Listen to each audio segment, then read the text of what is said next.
Yesterday, David Cameron announced an extra 500 military troops would be deployed to the north of England to help with floods. Today, the Prime Minister put his own boots on the ground, meeting with emergency response teams and soldiers already tackling the floods in York. Obviously, we have to look at what's happened in terms of the flooding, where the flood defences have worked, and we have to look at the cases where they haven't worked, where they haven't been high enough, and see whether there's more that we can do. I mean, here in Yorkshire, for instance, we've spent £100 million on flood defences since I became Prime Minister. We're planning to spend another 280 million, so almost 3 times as much.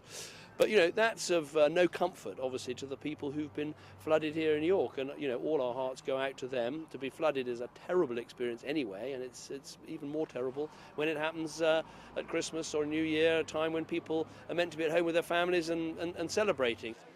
Here in York, volunteers work alongside soldiers, filling sandbags in hope that they can divert the worst of the floods away from their homes. But for many, it's too late, and they're pressing the government to ensure that this won't happen again.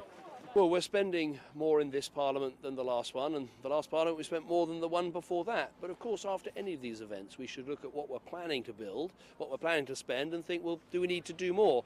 We're going to be spending £2.3 billion on flood defences in this Parliament, but we'll look carefully at what's happened here and see what more can be done.